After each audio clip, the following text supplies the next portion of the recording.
If you're looking to hire your first VA or maybe get a replacement for the VA that go to you, I feel you. I know that the last time you posted a job ad on onlinejobs.ph to find your next VA, you got like 140 applicants and it was a full-time job to figure out who the heck you're going to bring onto your team. That's enough to make anyone hate the process of getting a new VA on your team. What if I could show you a really good way to find a highly qualified VA within just 60 minutes?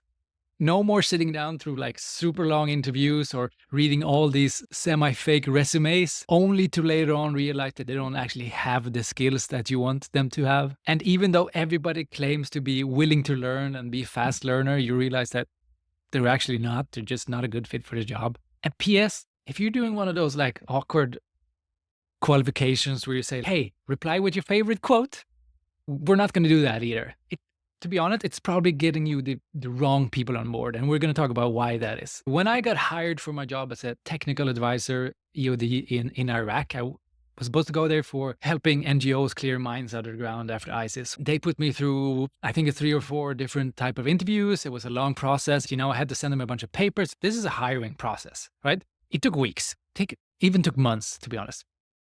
When I hired my first VA, I followed what was outlined in a BBD course. It was all laid out, every message, what to do.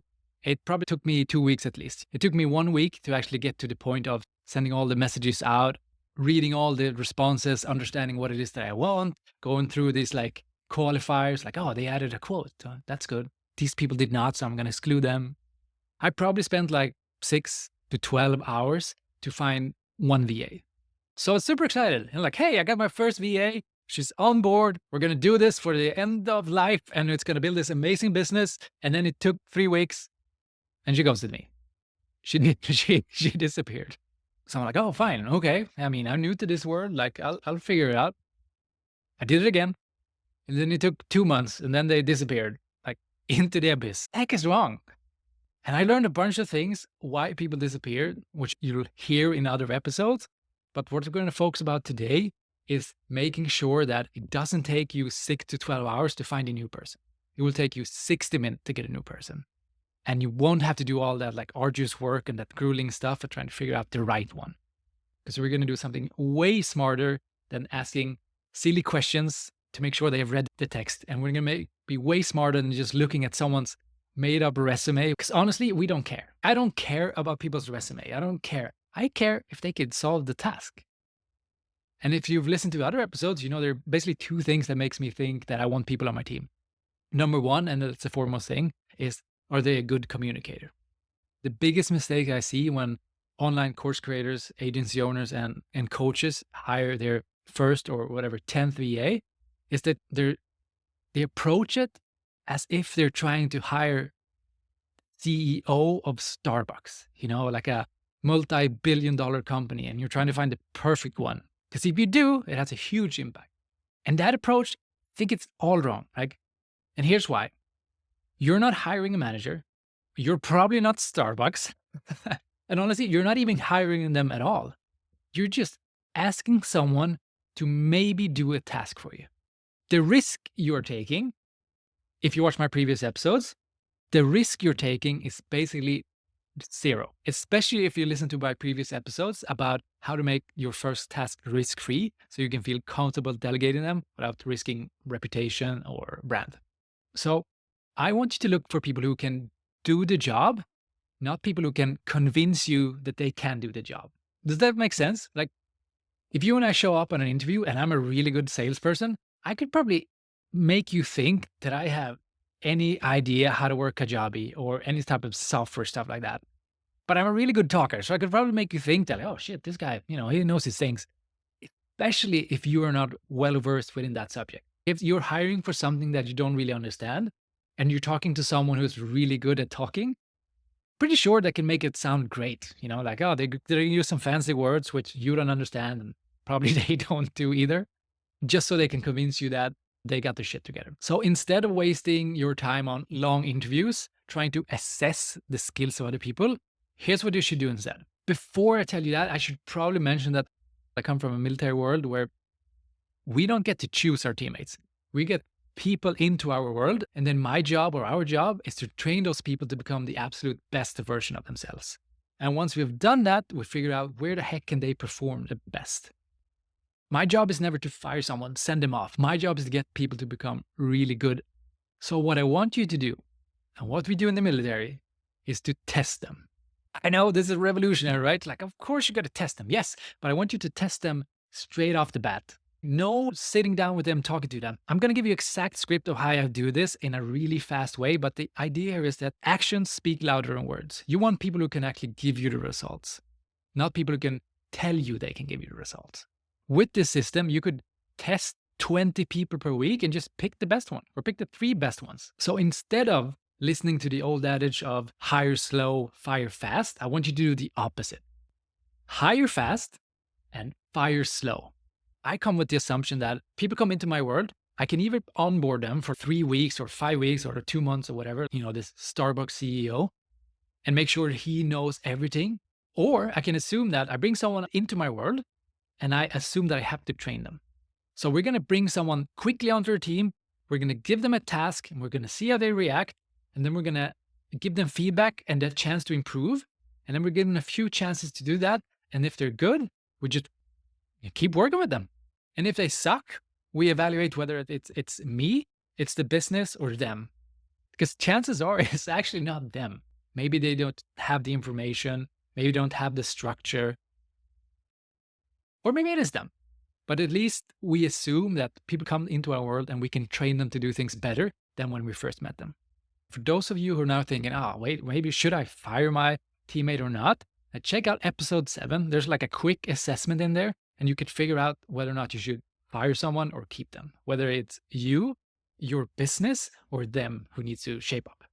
Okay, here's my 5-step process of hiring a $7 per hour excellent VA in 60 minutes. Step number 1, you want to have prepared a task for them. It should be low risk, easy to assess quality, and with a set pay. Step number 2, I give them all the instructions they need to succeed at the task. And this is where I want you to use the crystal clear delegation template, which is inside the community. Number 3, we evaluate their work together.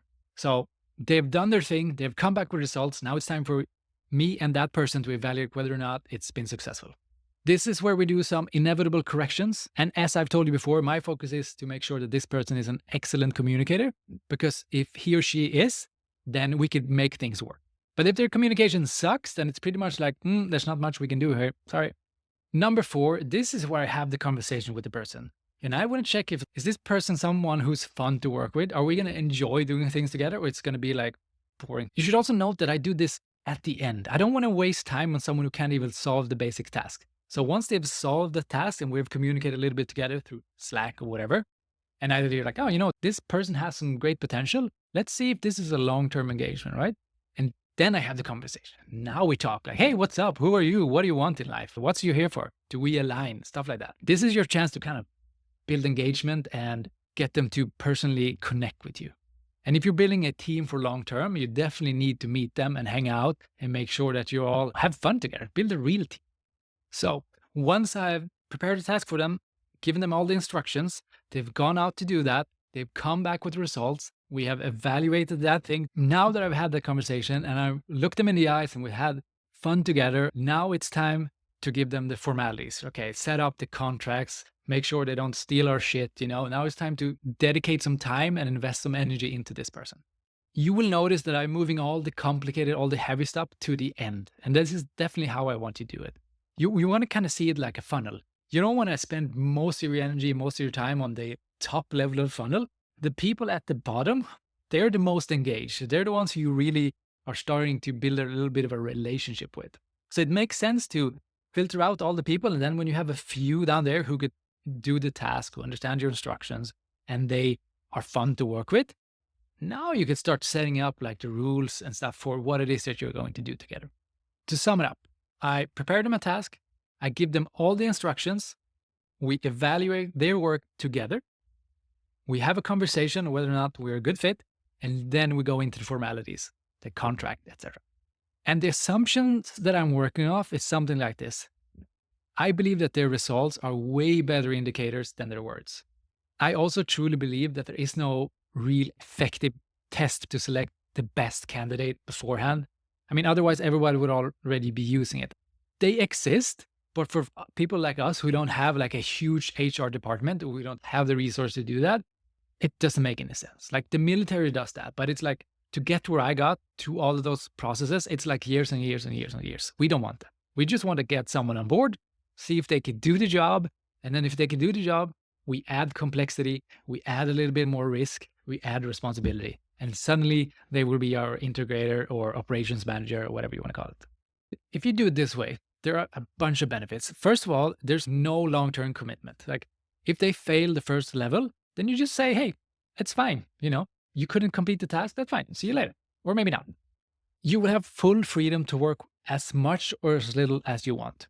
As long as you're paying them along the road, you don't have to set an agreement with them. You don't have to set up a contract. You can give them 5 test tasks or 7 or 8, because what you're really doing is giving them a chance to communicate with you so that you can figure out whether or not it's your business or it's they who need to improve. And to be fair, 2 out of those 3 you own, and only 1 is up to them. So chances are it could be your stuff that needs to be figured out first, especially if you're not using any delegation templates or any of those tools that are so valuable to communicate with people, especially in the remote world where you don't really know people. Doing it this way will also allow you to not have those long, useless conversations trying to assess someone's skills, but instead just see how good they are. You will also avoid all of those who are really good at talking, but shit at doing. There's a lot of them. Like I've tried that, and there's a lot of them. There's a lot of good salespeople out there who doesn't work in sales. Let's put it that way. And probably the best part is you could find multiple of these people in like 60 minutes because you're doing the same with everyone. You can even give them the same task. It doesn't really matter. Because if they screw something up, you just keep the good stuff and you remove the bad stuff. So if you run 5 test tasks and 3 of them are great, well, use the 3 in your business and the 2 other ones and whatever. That's part of the process. And it's way cheaper than spending your time on interviewing people. If you want to know a little bit more in detail and have like a step-by-step guide on how to do this, exactly how I do it, then go to the community, sankusleadership.com/podcast, join it, and it's all free. And inside you'll get a little bit of a mini course which will guide you through the process. It's very simple. And you will also have a list of all the mistakes that I've done. So maybe you can avoid them. Or you could do them if you want to. It's all up to you. Okay. Thank you guys so much for listening today. And I hope you take this to heart, or take this to pen and paper, I guess, because it will save you so much time and it will make it fun to get new VAs on board. And when you combine this with the purpose end state rules framework, the high performance team framework, you won't have to worry about VAs ghosting you ever again. Like I don't have that issue anymore. I figured out how to lead people remotely so they feel engagement, ownership, and they like to work with me. And I want that for you, because once people stick around, you want to invest in them, and then they're going to stay with you in your entire career. And that means you can focus on the big picture stuff, blast through your 6-figure plateau, and start having fun again, because that's what we're here for, right? Thank you so much, and see you next time.